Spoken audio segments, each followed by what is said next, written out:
He was actually a great pioneer. The railway was only one small thing. He did in several ways exemplify, in two particular ways in fact, exemplify the spirit of Brighton. On the one side, creativity, energy, resourcefulness, courage, and a little razzmatazz.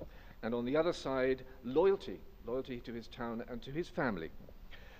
When he was born in 1851, the electric motor existed as a couple of prototypes somewhere around the world. That was the electric motor. When he died in 1937, the electric train, had just arrived in Brighton, 86 years late.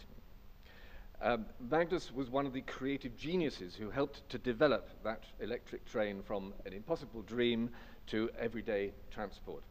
His electric rail train was one of the earliest, it was the earliest in Great Britain, and was so good, so clever that it ran, and is still running now, the oldest working electric railway in the world.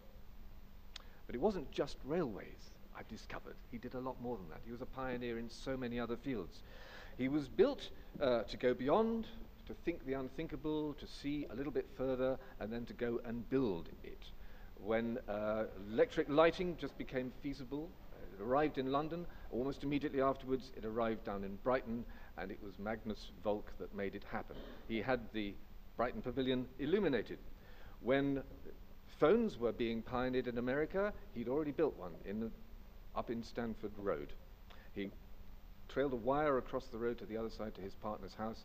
The neighbors complained. The council said, "Would you please remove it?" He promptly put up another one. Not the first time that he had, when asked to step back, had stepped forward. Other inventions came thick and fast. A parlor telegraph, you could talk to the other people in the house and your neighbors instantaneously.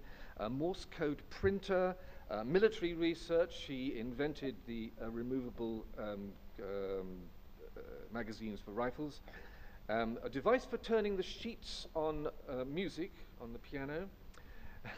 In 1911, he saw his first aeroplane. 2 years later, he'd built a portable hangar for use by the Royal Air Force.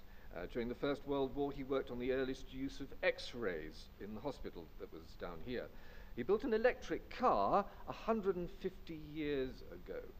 So he's still ahead of the curve with that vision, because we still haven't quite got them yet. But we can see that his vision is going to come true not far into the future. But it's, of course, the railway that amazes on so many levels. Travel on it now, and it seems rather, well, mundane, isn't it? Little carriages trailing along, up and back quite silently. But imagine what it must have been when it opened in the 1880s. A silent railway. No puff-puff at the front, no steam train, no horse, no visible means of motivation at all. It was not so much a horseless carriage as a forceless carriage. It was a magic carpet that traveled along the coast there. It was a sensation. To build it, and remember, it hadn't been done before, to build it, Magnus had to encounter and defeat a huge array of technical problems, not least the tendency for the sea to wash it away every 3 years. But of course, he saw further and then went there. His daddy Longlegs was a later development, took passengers along the beach, straight out to sea and round to Rottingdean. He was like Canute. He wasn't going to be stopped. Nothing could stop the magnificent Magnus. So you may ask, why did Magnus Volk build everything on the beach? Well, in order to run efficiently, trains need to go on the flat. Anybody who's ever ridden a bike around Brighton knows that Brighton doesn't do flat, except on the tide line. So that's why he ended up down there. This is important, because this is what makes Magnus Volk a Brighton icon more than anything else. He could have moved to a flat town, you see. Liverpool, Manchester, Birmingham, all crying for rail transport with this sort of novelty. His electric railway could have gone to Southampton. He would have taken it by storm, instead of which he allowed the storms to take his railway every 3 years here in Brighton, because he loved it, and why not? You have 4 very good reasons why he should have done down there. It was a magnificent town. Something he said 120 years ago would indicate how much he contributed to the distinctive spirit of the town.